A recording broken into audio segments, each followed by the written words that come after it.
എടാ എനിക്ക് ഒരു വരി പോലും നേരെ സംസാരിക്കാൻ അറിയില്ല മക്കളെ. നീ എങ്ങനെയടേ ഇത്ര അസാധ്യമായിട്ട് ഹിന്ദി സംസാരിക്കണേ? ഇത് മൊത്തത്തിൽ ഒരു 2 മാസമായി പഠിക്കാൻ തുടങ്ങിയിട്ട്. ആഹിർഭാവെന്ന് ഞാൻ വിളിച്ചെങ്കിലും ബാബുട്ടാന്ന് നീട്ടി വിളിക്കാനാണ് നമ്മൾ മലയാളികൾക്ക് ഇഷ്ടം. നോർത്ത് ഇന്ത്യ മൊത്തം എടുത്തിട്ട് അമ്മാനാടിയല്ലേ നീ? ഈ ഫീൽ എന്ന് പറഞ്ഞാൽ നമ്മൾ ആസ്വദിച്ച് പാടിയ അതൊരു ഫീൽ ആയിട്ട് വരും. ഞാൻ എന്താ വെച്ചാൽ അവന്റെ ഒരു രീതി പറയും, നിനക്കൊരു ചോക്ലേറ്റ് കിട്ടി, അത് ഞാൻ എടുത്ത് തട്ടിപ്പറിച്ചു, അപ്പൊ നിനക്കൊരു വിഷമല്ലേ? അതാണ് ഇതില്.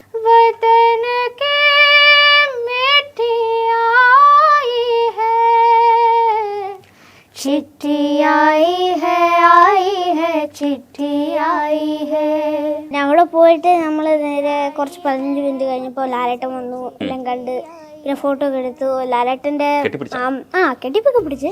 ലാലേട്ടന്റെ അമ്മയുടെ ഇന്ന് ബർത്ത്ഡേ ആയിരുന്നു. അഭിനയത്തിലെ ലാലേട്ടനെ പാട്ടിന്റെ ഷാറുഖ് ഖാൻ പോയി മീറ്റ് ചെയ്തു. സത്യമല്ലേ? സത്യം. ഷാറുഖ് ഖാൻ എന്ന് വിളിക്കുമ്പോ എന്താണ് ഫീല്? കുറച്ച് ആക്ഷൻ കാണിക്കും. ഓ, എന്നാ ആക്ഷൻ കാണിക്ക്. ജാടയൊക്കെ ആവാം നമുക്ക്. ജാടയാവാൻ എനിക്ക് അത്ര ഇഷ്ടമൊന്നുമില്ല. ഇല്ല, ജാട കുറച്ച് കുറവാണ് അല്ലേ? ജാട കുറച്ച് ഞങ്ങൾ തമ്മിൽ സ്നേഹമുള്ളൂ. സൂപ്പർ സ്റ്റാറിന്റെ മുമ്പിൽ ഇരിക്കാനുള്ള കാരണം എന്ന് പറയുന്നത്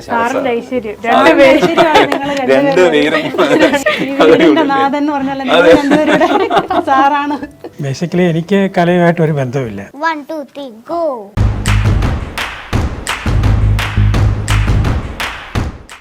ആവിർ പഹും അനിർവന്യാണ് നമുക്കൊപ്പം ഉള്ളത്. ഇവർ രണ്ടുപേരും മലയാളത്തിൽ ആദ്യമായിട്ടാണ് ഇല്ലേ? ആദ്യമായിട്ട് രണ്ടുപേരും കൂടെ ഒരു ഇന്റർവ്യൂ ഇരിക്കുകയാണ്. എന്റെ സൂപ്പർ സ്റ്റാർ സിംഗറെ പൊളിച്ചു കേട്ടാ. പൊളിച്ചെന്ന് പറഞ്ഞാൽ അടിപൊളി. ഞങ്ങളുടെയൊക്കെ അഭിമാനമാണ് ഇപ്പോ. ലാലേട്ടനെ കണ്ടിട്ടുള്ള വിശേഷം പറയാനുണ്ട്. ഇപ്പൊ ലാലേട്ടനെ കണ്ടിട്ട് നമ്മളെ അടുത്തേക്ക് വരികയാണെന്നുള്ളത് എനിക്കറിയാം. പക്ഷെ ആദ്യം ഒരു പാട്ട് നിങ്ങൾ രണ്ടുപേരും കൂടെ തുടങ്ങണം. സത്യം ശിവം സുന്ദരം. സൂപ്പറായിട്ടുണ്ട് കേട്ടോ. ഇനി ഞാൻ ഈ പാട്ട് തമാശയ്ക്ക് പോലും പാടൂല കേട്ടോ. എന്തൊരു ഫീലാ നിങ്ങൾ പാടുന്നത്. ഇത് രസമായിട്ടാ പാടണേ. അടിപൊളി കേട്ടോ. ആ ബിഹുവായിട്ട് പാടിയില്ലേ ആ ചിട്ടി, ഭയങ്കര സൂപ്പർ ഹിറ്റാ. അടിപൊളിയായിട്ട് ഇപ്പോഴും പോക്കുണ്ട്. അത് പറയണം, ആ പാട്ട് പാടണം, രണ്ടുപേരും കൂടെ പാടണമെന്നാണ് എൻ്റെ ആഗ്രഹം. ശരിക്കും സൂപ്പർ സ്റ്റാറേ, എങ്ങനെയാ ഹിന്ദിയൊക്കെ പഠിച്ചെന്നാ എല്ലാവരും പൊളിയാണ് കേട്ടോ. തെലുങ്ക് സരിഗമ പോയപ്പോൾ നമ്മൾ വിചാരിച്ചു തെലുങ്കായിരിക്കുമെന്ന്. പക്ഷേ ഇപ്പോൾ ദേ ഹിന്ദിയിൽ വന്നിട്ട് സൂപ്പർ സ്റ്റാറായി വരുമ്പോഴത്തേക്ക് ഇതെങ്ങനെയാ പഠിച്ചേ? 7 വയസ്സല്ലേ ആയുള്ളൂ. വേറെ ലെവൽ അളിയാ, വേറെ ലെവൽ. ലാലേട്ടനെ കാണാൻ പോകാൻ വേണ്ടിട്ടല്ലേ ശരിക്കും ഇന്ന് ലീവ് എടുത്തത്? അത് മാത്രമല്ല, ഇവിടെ പറഞ്ഞല്ലോ, ഇവിടെ ഞങ്ങൾ എല്ലാവരും ഈ ഇന്റർവ്യൂ ശരിക്കും പറഞ്ഞാൽ ഞാൻ കുറെ ആയിട്ട് കാണാറുണ്ട്. ശരിക്കും രതീഷ് സാറിന് ശരിക്കും ഒരു ഫാനാണ്. കാരണം മ്യൂസീഷ്യൻസിനൊക്കെ ഇന്റർവ്യൂ ചെയ്യുമ്പോൾ ഒക്കെ ഞാൻ ആലോചിക്കാറുണ്ട്, എന്ത് നല്ല രസമായിട്ടാണ് ചെയ്യാറുണ്ട്. അപ്പം ശരിക്കും മീറ്റ് ചെയ്യണമെന്ന് ആഗ്രഹം ഉണ്ടായിരുന്നു. അതുകൊണ്ടും കൂടെയാണ് വന്നത്. 2 കാര്യമുണ്ട്. അതെ, വേറെ ലെവൽ. അടിപൊളി. എപ്പോഴെപ്പോഴും എങ്കിലും ഫേസ്ബുക്കിൽ വീഡിയോ ഒക്കെ കാണും. മറ്റേ ബിന്നി മാം, അങ്ങനത്തെ ചേട്ടന്മാരും, പിന്നെ അങ്ങനത്തെ മറ്റേ മൂവീസ് ആക്ടറും, പിന്നെ അങ്ങനത്തെ സിംഗറും, അങ്ങനെയൊക്കെ ഫേസ്ബുക്കിൽ വീഡിയോ കാണാറുണ്ട്. അയ്യോ ഇനിയിപ്പോൾ ഇതിൽ പോവാം, അങ്ങനെയൊക്കെ നടക്കട്ടെ, അങ്ങനെ ഒരു അങ്ങനെ വേറെ ലെവൽ. ലാലേട്ടനെ കണ്ടത് എങ്ങനെയാണ് പറയൂ? ലാലേട്ടൻ ഫസ്റ്റ് വന്നപ്പോ നമ്മള് വീട്ടിൽ കയറി. പിന്നെ വീട്ടിൽ കയറിയിട്ട് കുറച്ച് 5 മിനിറ്റ് ആര് കൂടെ പോയത്? മേജർ കൂടെ വന്നിട്ടില്ലായിരുന്നു? രവി സാർ ആണോ കണക്ട് ചെയ്ത് തന്നത്? മേജർ രവി സാർ മുംബൈയിൽ നിന്ന് കൊച്ചിയിലോട്ട് വരുന്ന സമയത്ത് അതേ ഫ്ലൈറ്റില് മേജർ രവി സാർ ഉണ്ടായിരുന്നു. അപ്പൊ കണ്ട ഉടനെ സാറിന് ഭയങ്കരമായിട്ട് ഇവനെ കണ്ടോണ്ട് ഭയങ്കര സർപ്രൈസ്ഡ് ആയി. ശരിക്കും പറഞ്ഞാല് കോയിൻസിഡൻസ് ആയിട്ട് കണ്ടപ്പോൾ ശരിക്കും സർപ്രൈസ് ആയി. സാറിനെ പോലെ ഒരു മനുഷ്യനെ കാണാൻ സാധിച്ചാൽ വളരെയധികം ഇതായിരുന്നു. അപ്പോൾ കണ്ടപ്പോൾ സാറ് പറഞ്ഞു, ഇതുപോലെ ലാലേട്ടനെ മീറ്റ് ചെയ്യാം നമുക്കൊരു ദിവസം എന്ന് പറഞ്ഞപ്പോൾ ശരി എന്ന് പറഞ്ഞിട്ട് ഈ ആഴ്ച നമുക്കൊരു ദിവസം മീറ്റ് ചെയ്യാം എന്ന് പറഞ്ഞ് ഇങ്ങനെ ഇന്ന് സാറാണ് അതിന് അവസരം ഒരുക്കി തന്നത്. പിന്നെ അവിടെ പോയിട്ട് നമ്മള് നേരെ കുറച്ച് 15 മിനിറ്റ് കഴിഞ്ഞപ്പോൾ ലാലേട്ടൻ വന്നു, എല്ലാം കണ്ട് പിന്നെ ഫോട്ടോ ഒക്കെ എടുത്തു. ലാലേട്ടന്റെ കെട്ടിപ്പൊക്കെ പിടിച്ച്. ലാലേട്ടന്റെ അമ്മയുടെ ഇന്ന് ബർത്ത്ഡേ ആയിരുന്നു. അപ്പൊ നമ്മളങ്ങനെ സദ്യയൊക്കെ കഴിച്ച് കേക്കൊക്കെ കട്ട് ചെയ്ത് ഫ്രൂട്ട്സ് എല്ലാം ഗിഫ്റ്റ്, എല്ലാവർക്കും ഗിഫ്റ്റ് കൊണ്ട് കൊടുത്ത് നല്ലൊരു ഇത്. പിന്നെ ഞങ്ങളൊക്കെ ഫോട്ടോ എടുത്തു ലാലേട്ടന്റെ കൂടെ, ലാലേട്ടന്റെ വൈഫും കൂടെ. ഓ, അപ്പം അഭിനയത്തിലെ ലാലേട്ടനെ നമ്മുടെ പാട്ടിന്റെ ഷാറുഖ് ഖാൻ പോയി മീറ്റ് ചെയ്തു. സത്യമല്ലേ? സത്യം. ഷാറുഖ് ഖാൻ എന്ന് വിളിക്കുമ്പോ എന്താണ് ഫീല്? കുറച്ച് ആക്ഷൻ കാണിക്കും. ഓ, എന്നാ ആക്ഷൻ കാണിക്ക്. പാട്ടുണ്ടാവോ? ഷാറുഖ് ഖാൻ എന്ന് വിളിച്ചപ്പോൾ എന്താണ് തോന്നിയത്? ശരിക്കും ഷാറുഖ് ഖാന്റെ ഫാനാണോ? ആ ശരിക്കും ഷാറുഖ് ഖാൻ സാർ, സൽമാൻ ഖാൻ സാർ, പിന്നെ രണ്ടുപേരും, ആമിർ ഖാൻ സാർ. ആമീർ ഖാൻ അതടിപൊളി. പിന്നെ 3 പേരാണുള്ളത്. ഈ പാട്ട് പാടിയ സമയത്ത് ഉദിത് നാരായൺ സാർ എണീറ്റ് കൈയടിച്ചു. അത് ഭയങ്കര സംഭവമല്ലേ? എന്താണ് അപ്പൊ തോന്നിയത്? ഇപ്പോഴും അങ്ങനെയാണ്. അന്നേരം ചെയ്തപ്പം ഞാൻ എപ്പോഴും ഓർത്ത് എനിക്ക് ആ മൈക്ക് കിട്ടുമെന്ന്, പക്ഷെ അത് വേറെ ആൾക്ക് കൊണ്ടുപോയി. പിന്നെ അങ്ങനെയൊക്കെ. പിന്നെ അതിന് മുന്നേ എനിക്ക് ഫൈനലായി, അങ്ങനെ ജയിച്ചു. പിന്നെ നമ്മൾ ഉദിത് നാരായൺജിയൊക്കെ പറഞ്ഞ് നല്ല മ്യൂസീഷ്യൻ ആവും, നല്ല ഡയറക്ടർ ആവും, നല്ല കമ്പോസറൊക്കെ ആവുമെന്ന് അങ്ങനെ പറഞ്ഞായിരുന്നു ഉദിത് നാരായൺജി. പിന്നെ അങ്ങനെയൊക്കെ പറഞ്ഞിട്ട് എനിക്ക് വളരെ സന്തോഷമായി. പിന്നെ ഉദിത് നാരായൺജിയുടെ കൂടെ ഒരു പാട്ടും കൂടെ പാടി. പിന്നെ അത് കഴിഞ്ഞിട്ട് നേരെ മറ്റേ ക്യാപ്റ്റൻസിൻ്റെ കൂടെ പാടാൻ തുടങ്ങി. അങ്ങനെ പിന്നെ നേഹ മാം എടുത്ത് ചെയറിൽ നിന്ന് തന്നെ കൈയടിച്ച്, പിന്നെ ക്യാപ്റ്റൻസും അങ്ങനെ ചെയ്ത് ചെയറിൽ നിന്നിട്ട് ചെയ്തു, ക്ലാപ്പ് ചെയ്തു. നല്ല രസമായിരുന്നു. അത് ഭയങ്കര ഒരു മൂവ്മെന്റ് ആയിരുന്നു. ഇപ്പൊ കുറച്ച് ജാടയൊക്കെ ആവാം നമുക്ക്. ജാടയാവാൻ എനിക്ക് അത്ര ഇഷ്ടമൊന്നുമില്ല. ഇല്ല, ജാട കുറച്ച് കുറവാണ് അല്ലേ? ജാട കുറച്ച് ഞങ്ങൾ തമ്മിൽ സ്നേഹമുള്ളൂ. ഇവിടെ വാക്കുട്ടിയെ കിട്ടിയതുപോലെ അവിടെ ബിഹുവിനെ കിട്ടിയിട്ടുണ്ടായിരുന്നു. അയ്യോ, രണ്ടിനെ തമ്മിൽ എന്താ ശല്യമായിരുന്നു. അവര് കേക്കണ്ട, വാക്കുട്ടിയെ പോലെ ശല്യമായിരുന്നു അവിടെ ബിഹുവും. വാക്കുട്ടി അത് തന്നെ നാരാസ് എന്നൊക്കെ പറഞ്ഞ് എനിക്കിഷ്ടമല്ല. ഇങ്ങനെ ഒരു നാണമൊക്കെ അതുപോലെ തന്നെയായിരുന്നു വാക്കുട്ടിയും. ആ സെയിം തന്നെയാണ് ബിഹു. സെയിം തന്നെ. നീ ശകട പൊട്ടിയായിരുന്നു. ഇത് കുറച്ച് 2 വയസ്സും കഴിഞ്ഞിട്ട് അയ്യോ ഒരു മൈൻഡും ഇല്ലായിരുന്നു അങ്ങനെ.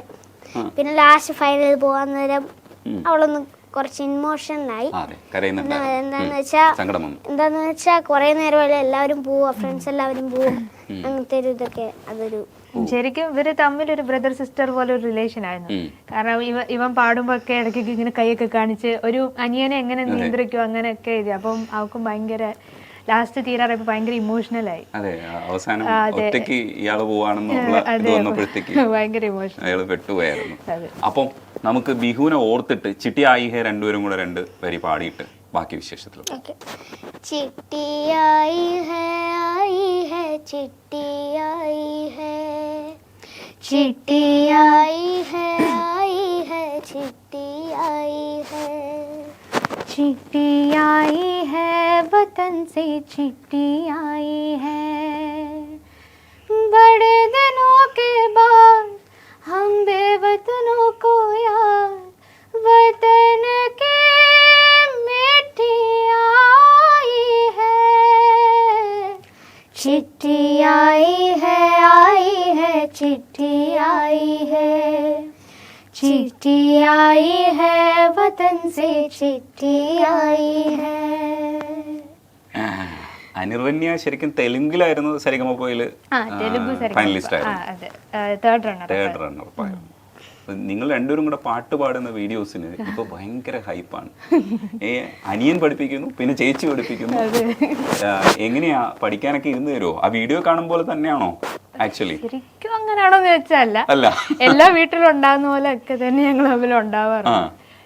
പിന്നെ ആൾ ഭയങ്കര കോപ്പറേറ്റീവ് ആണ്. ചെയ്യണമെന്നുള്ളൊരു ഇതുണ്ട്, ഒരു മ്യൂസീഷ്യൻ ആവണം എന്നുള്ളൊരു ഇതുണ്ട്. അപ്പോൾ അതുകൊണ്ട് ഇരുന്ന് തരും. പിന്നെ കുറേ നേരം ആയി കഴിയുമ്പോൾ പറയും എനിക്ക് വയ്യ എന്നൊക്കെ പറഞ്ഞിട്ട് കുറച്ച് നേരം ഇതാകും. എന്നാൽ അല്ലാത്ത വേറെ ഒരു കുഴപ്പമില്ല.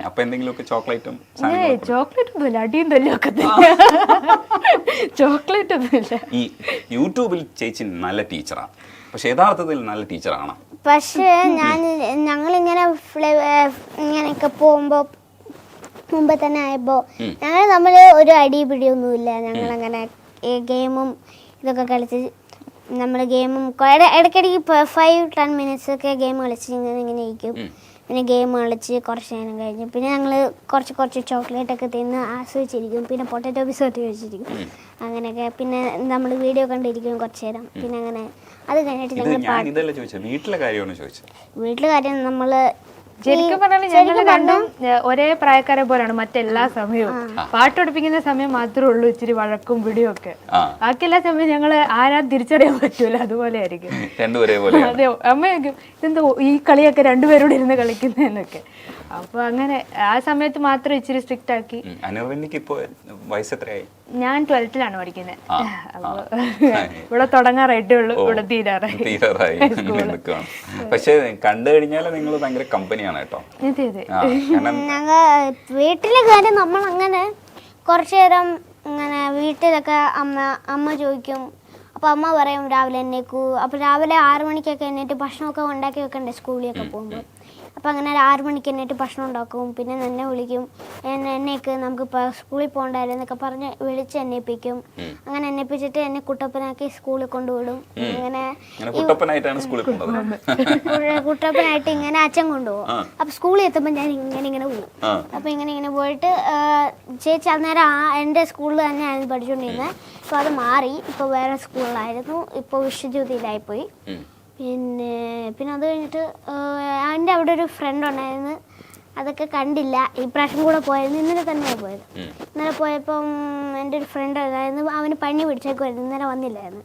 പിന്നെ അങ്ങനെയൊക്കെ പിന്നെ ഇവള് എൻ്റെ സ്കൂളിൽ തന്നെ MGM സ്കൂളിലായിരുന്നു ഞാൻ പഠിച്ചുകൊണ്ടിരുന്നത്. ആ ചേച്ചി അവനെ സംബന്ധിച്ചിടത്തോളം അവന്റെ അനിയത്തിയാണ് ഞാൻ. ചേച്ചി MGM സ്കൂളിൽ തന്നെയാണ് പഠിച്ചുകൊണ്ടിരുന്നത്. ചേച്ചിയുടെ ഇവിടെ എൻ്റെ ഇവിടെ അങ്ങനെ ചേച്ചി ഇപ്പുറത്തും ഞാൻ ഇവിടെ വാങ്ങാണ്ട. അപ്പൊ ചേച്ചിയായിരുന്നു കൂട്ടിക്കൊണ്ട് പോകുന്നത്. പിന്നെ ആരും വിളിക്കട്ടല്ലോ അങ്ങനെ. പക്ഷെ ഇപ്പൊ ഇന്റർവ്യൂ സംസാരിക്കുമ്പോൾ ഭയങ്കര ജാടയാണല്ലോ. ബാബുക്കുട്ടൻ അങ്ങനെയൊന്നും അല്ലായിരുന്നല്ല, ഭയങ്കര ചൈൽഡിഷ് ആയിട്ടുള്ള ഒരു ആളായിരുന്നല്ല. മൊത്തത്തിൽ എന്തെങ്കിലും കാര്യം ചോദിച്ചാൽ ഞാൻ സിമ്പിൾ ആയിട്ട് പറഞ്ഞിട്ട് പോകത്തില്ല. പക്ഷെ ഇപ്പൊ കുറച്ച് ജാടയൊക്കെ ഉണ്ട്. എവിടെ? കുറച്ച് ജാടയൊക്കെ ഉണ്ട്, ചെറിയ ജാടയൊക്കെ ആയി തോന്നണയാണ് സത്യം. തോന്നുന്നു അങ്ങനെ ആർക്കെങ്കിലും തോന്നുന്നു? തോന്നുന്ന ചിലരൊക്കെ ഉണ്ട്, നമുക്ക് ചോദിക്കണം, വിളിച്ചു ചോദിക്കണം. ഈ ബാബുക്കുട്ടൻ എന്ന പേര് ആദ്യം ഇട്ടപ്പോഴത്തേക്ക് ആ ദിവസം തന്നെ അതങ്ങ് അക്സെപ്റ്റ് ചെയ്തല്ലോ, അതെങ്ങനെയാ? അത് ഫസ്റ്റ് തന്നെ MG സാർ ഇട്ട പേരാണ്. MG സാറിന് മുമ്പ് ഓർക്കസ്ട്രയിൽ ആരോ ആണ് സജസ്റ്റ് ചെയ്തതെന്ന് തോന്നുന്നു. ഓർക്കസ്ട്രയിലെ അവരാണ് ഇത് ചെയ്തത് പേര്. അങ്ങനെ ഓർക്കസ്ട്രക്കാരൊക്കെ ചിരിച്ച് അങ്ങനെ ബാബുക്കുട്ടനായി. പിന്നെ അവിടെ നിന്ന് ഇതായി. പിന്നെ അത് കഴിഞ്ഞ് പിന്നെ ഹിന്ദി ഷിഫ്റ്റായി. പിന്നെ അവിടെ നിന്ന് ഇതായി. പിന്നെ ഇവിടെ വന്ന് ഇപ്പം ഇന്റർവ്യൂ എടുക്കും. ബാബുക്കുട്ടനെ കുറിച്ച് ആരൊക്കെ എന്തൊക്കെ പറയുന്നതെന്നറിയാവോ? ഹലോ ബാബുക്കുട്ട, ഓർമ്മയുണ്ടോ ഈ മുഖം? ഫസ്റ്റ് ഓഫ് ഓൾ എൻ്റെ മനസ്സ് നിറഞ്ഞ 1000 അഭിനന്ദനങ്ങൾ. മോൻ നേടിയെടുത്ത ഒരു നേട്ടം എന്ന് പറയണത് നമ്മൾ സൗത്ത് ഇന്ത്യൻസിനും മലയാളികൾക്കും എല്ലാവർക്കും ഒരുപാട് അഭിമാനിക്കാൻ പറ്റുന്ന ഒരു പ്രൗഡ് മൊമെൻ്റ് ആയിരുന്നു. എനിവേ, അപ്പോൾ ബാബുക്കുട്ടൻ ആദ്യം ടോപ്പ് സിംഗേഴ്സിൽ വന്നപ്പോൾ മോൻ്റെ ആ ഒരു നല്ല ഒരു ആറ്റിറ്റ്യൂഡും പാടുമ്പോഴുള്ള ആ ഒരു പക്വതയും ഇതെല്ലാം കണ്ടപ്പോഴേ ഞങ്ങളെല്ലാം അന്നേ പറഞ്ഞു, ഇവൻ നാളത്തെ വലിയൊരു ഗായകനാണ്, അതും ഒരു ഭാവ ഗായകനാണ് ആയിത്തീരുമെന്ന് ഞങ്ങളെല്ലാവരും പറഞ്ഞിരുന്നു. അപ്പോൾ എൻ്റെ ക്വസ്റ്റ്യൻ എന്താണെന്ന് വെച്ചാൽ, മക്കളെ എടാ, ഞാൻ ഹിന്ദി ടീച്ചേഴ്സിൻ്റെ എൻ്റെ അച്ഛനും അമ്മയും ഹിന്ദി ടീച്ചേഴ്സായിരുന്നു. എടാ, എനിക്ക് ഒരു വരി പോലും നേരെ സംസാരിക്കാൻ അറിയില്ല മക്കളെ. നീ എങ്ങനെയടേ ഇത്ര അസാധ്യമായിട്ട് ഹിന്ദി സംസാരിക്കണേ? പാട്ട് പിന്നെ പോട്ടെ, പാട്ട് മോൻ പാടും, ഏത് ലാംഗ്വേജിലും കേട്ടിട്ടുണ്ട്. ഏത് ലാംഗ്വേജിൽ പോയാലും അതെല്ലാം മോൻ പാടും. പക്ഷെ ഇത്ര രസമായിട്ട് ഹിന്ദി എങ്ങനെ സംസാരിക്കുന്നു? ഒന്ന് പറഞ്ഞതാ ഐഡിയ. ജിന്നാൻ്റെയും കൂടെ ഒന്ന് പഠിക്കട്ടെ. എനിവേടാ, love you. God bless you. ശരിക്കും എല്ലാരും ചോദിക്കുന്ന ചോദ്യമാണ്, ഹിന്ദി അങ്ങനെ പഠിച്ചു? ഇതെങ്ങനെ പഠിച്ചു? ഇത് മൊത്തത്തിൽ ഒരു 2 മാസമായി പഠിക്കാൻ തുടങ്ങിയിട്ട്. പിന്നെ അങ്ങനെ ഇതൊക്കെയായി. പിന്നെ ഹിന്ദിയൊക്കെ പഠിച്ച്. പിന്നെ മാമ ചോദിച്ചായിരുന്നു, അന്ന് തന്നെ ടോപ്പ് സിംഗർ തന്നെ ചോദിച്ചായിരുന്നു ഹിന്ദി പഠിച്ചോന്ന്. ഞാൻ പറഞ്ഞു പഠിച്ചിട്ടില്ല അങ്ങനെയൊക്കെ. പിന്നെ അങ്ങനെ ഹിന്ദി പഠിച്ചു 2 മാസം കൊണ്ട്. പിന്നെ അങ്ങനെ ഷോയിൽ കയറി, ഓഡിഷനിൽ കയറി, അങ്ങനെല്ലാം കഴിഞ്ഞ് പിന്നെ ഫൈനൽ വരെ. എങ്ങനെ പഠിച്ചത് ഇത്രയും? അത് നമ്മൾ യൂട്യൂബിൽ നോക്കിയിട്ട് ഒരാളുടെ പഠിച്ചുകൊണ്ടിരിക്കുകയായിരുന്നു. 2 മാസം എടുത്ത് മൊത്തത്തിൽ പഠിക്കാൻ. പിന്നെ പഠിച്ചു കഴിഞ്ഞിട്ട് പിന്നെ നേരെ ഓഡിഷനിൽ കയറി. ഇപ്പോൾ തെലുങ്ക് അറിയാം, തമിഴ് അറിയാം, മലയാളം അറിയാം, ഇംഗ്ലീഷ് അറിയാം, ഹിന്ദി അറിയാം, ഇല്ലേ? ഇത്രയും ഭാഷ അറിയാം? ഇല്ല. പിന്നെ എത്ര ഭാഷ അറിയാം? ആകെ 2 ഭാഷ അറിയാം. 2 ഭാഷ അറിയാമോ? മലയാളം, ഹിന്ദി. പക്ഷെ തെലുങ്കില് തെലുങ്കിൽ ഞാൻ പാട്ട് പാടുള്ളൂ. തെലുങ്ക് പാട്ടേ പാടുള്ളൂ, തെലുങ്കില്, കന്നഡ, തമിഴ് എല്ലാം പാട്ട് പാടും. ഇത് ഇവൻ ഇങ്ങനെ പഠിച്ചെടുക്കുമ്പോൾ ഉണ്ടല്ലോ നമുക്കിത് അത്ഭുതമാണ്. അത്ഭുതം മാത്രമല്ല, ഇൻസ്പിറേഷനുമാണ്. ഇത് ഇങ്ങനെ ഇരുന്ന് വർക്ക് ചെയ്യുമോ അല്ലേ ഭയങ്കരമായിട്ട്? വർക്ക് ചെയ്യാന്ന് വെച്ചാൽ അവര് ഭയങ്കര സപ്പോർട്ടീവ് ആണ്. ടീമാണേലും അവിടുത്തെ ടീം അവരാണേലും ഇപ്പോൾ അവര് പറഞ്ഞു നീ ഇനി വേറെ ഒരു ഭാഷയും സംസാരിക്കരുത്, ഹിന്ദി തന്നെ സംസാരിക്കുക, അപ്പോൾ പഠിക്കാൻ പറ്റൂ എന്ന് പറഞ്ഞു. പിന്നെ ഇവനും ഭയങ്കര സോഷ്യലാ, എല്ലാവരുമായിട്ട് ഭയങ്കര, ഇപ്പൊ ഇവിടെ വന്നപ്പോഴാണല്ലോ എല്ലാവരുമായിട്ടും ഭയങ്കര കമ്പനിയായി. അതാണ് ഇവന്റെ ഒരു ഇത്. അപ്പം ഇവൻ എല്ലാവരുമായിട്ട് ചെന്ന് എന്തൊക്കെയുണ്ട് സുഖമല്ല എന്നൊക്കെ ഇവന്റെ ഒരു ഇതിലങ്ങ് സംസാരിച്ച് അവരും തിരിച്ചു മറുപടി. അങ്ങനെ ഇങ്ങനെ കുറെ നാൾ റിപ്പീറ്റ് ആയപ്പോ ഓട്ടോമാറ്റിക്കലി അത് പഠിച്ചു. ഓ, എങ്കിലും 2 മാസം കൊണ്ട് നീ ഒരു അത്ഭുത മനുഷ്യനാണെന്ന്. എല്ലാവരും കേട്ട് പഠിച്ചതാണ് മൊത്തത്തിൽ. യൂട്യൂബ് ഒന്നുമില്ല, യൂട്യൂബ് ഒക്കെ നമ്മൾ ട്രൈ ചെയ്തു, പക്ഷെ ഒന്നും വർക്കൗട്ട് ആയില്ല. ഇരുത്തി പഠിപ്പിക്കാൻ ഭാഷ. പിന്നെ അച്ഛനോട് പറയും, അച്ഛൻ പറയും ഇങ്ങനെ എഴുതി കാണിക്കണം, എഴുതി റെക്കോർഡ് ചെയ്ത് ഇതൊക്കെ പഠിക്കണം എന്നൊക്കെ പറഞ്ഞ് പഠിച്ചു. പിന്നെ അത് കഴിഞ്ഞിട്ട് നേരെ തന്നെ ഓഡിഷനിൽ കയറി, ഫ്ലൈറ്റിൽ കയറി അങ്ങോട്ട് കഴിഞ്ഞ് പിന്നെ നേരെ ഓഡിഷനിൽ പോയി, ഫാമിലി ആയിട്ട് എല്ലാവരും. ഓഡിഷനൊക്കെ ഞാൻ കണ്ടു. ഹോസാത്തീരെ നമുക്ക് പാടാം 2 പേർക്കും കൂടെ. ഈ കിഷോർ കുമാർ സാറിൻ്റെയും റാഫി സാറിൻ്റെയും ഒക്കെ പാട്ട് പാടുമ്പോൾ ഭയങ്കര ഡെപ്തുള്ള പാട്ടുകളാണ്. ഇതിൻ്റെ ഉള്ളിൽ അർത്ഥമെന്ന് പറഞ്ഞുകൂടാ, നമുക്ക് ആ ഫീലിലേക്ക് കൊണ്ടുവരാൻ പറ്റില്ല. പക്ഷേ ഇവൻ പാടുന്ന കേൾക്കുമ്പോൾ ഉണ്ടല്ലോ, ഇതെങ്ങനെ ഇത് അറിയണം എന്നുള്ളതാണ് എല്ലാവരും ചോദിക്കുന്നത്. ഇത് ഇത്രയും ഫീലിൽ എങ്ങനെയാണ് പാടുന്നത്? മേജർ രവി സാറും അത് ചോദിച്ചിട്ടുണ്ടായിരുന്നു എൻ്റെ അടുത്ത്. രവി സാർ ഒരു കാര്യം കൂടെ പറഞ്ഞിട്ടുണ്ട്, അതുകൂടെ കാണിക്കാം. Avirphav, a magical kid. Magical kid. I met him in the airport. Then finally today I took him to Lalaton. ഞാനും എൻ്റെ ഫാമിലിയും അതുപോലെ തന്നെ ലാലിൻ്റെ ഫാമിലി, സുച്ചിയുടെ ഫാമിലി മുഴുവൻ, സുച്ചിയുടെ എല്ലാ കസിൻസും അവർ മോൻ്റെ വലിയ ഫാൻസാണ്. ഇതുപോലെ തന്നെ മോനെ നല്ല കുട്ടിയായി കലയെ സ്നേഹിച്ച് മനുഷ്യരെ സ്നേഹിച്ച് നീ മുന്നോട്ട് വളർന്നു വരണം.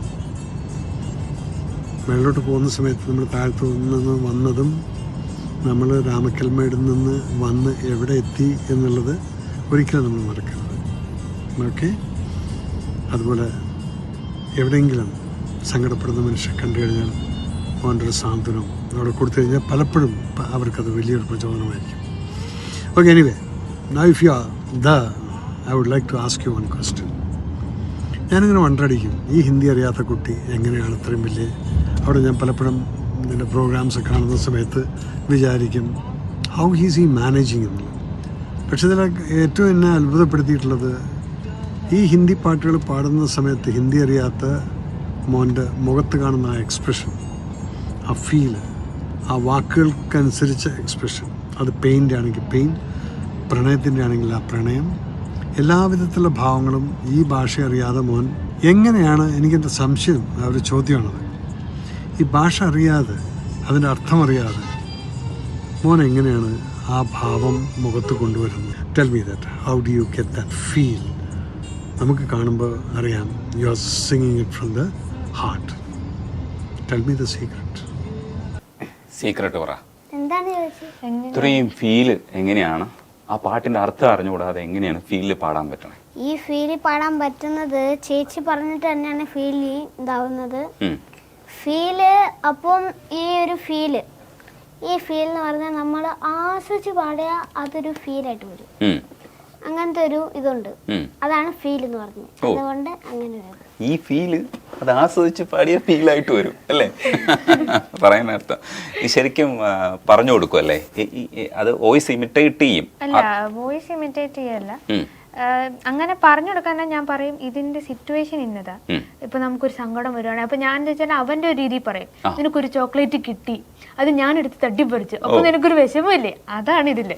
അപ്പൊ കുഞ്ഞു പിള്ളേർക്ക് അങ്ങനെയാണല്ലോ ഒരു വിഷമമൊക്കെ, അപ്പൊ അതുകൊണ്ട് അങ്ങനെ പറഞ്ഞു കൊടുക്കും. അപ്പൊ പറയാം ഇതിങ്ങനെ സോഫ്റ്റ് ആക്കി പാടാം, ഇതിങ്ങനെ അങ്ങനെ മോഡുലേഷൻസ് വരുത്തും. പിന്നെ എല്ലാം ദൈവത്തിന്റെ അനുഗ്രഹം അവനാ കിട്ടിയേക്കുന്നത്. ഉള്ളിലുണ്ട്. അത് അടിപൊളി. സൂപ്പർ സ്റ്റാറിന്റെ മുമ്പിൽ ഇരിക്കാനുള്ള കാരണം എന്ന് പറയുന്നത് സാറിന്റെ ഐശ്വര്യം, രണ്ടുപേരും ബേസിക്കലി എനിക്ക് കലയുമായിട്ട് ഒരു ബന്ധമില്ല. എനിക്ക് ബാഹ്യമായിട്ടുള്ള സപ്പോർട്ട് മാത്രമേ ചെയ്തു കൊടുക്കാൻ പറ്റൂ.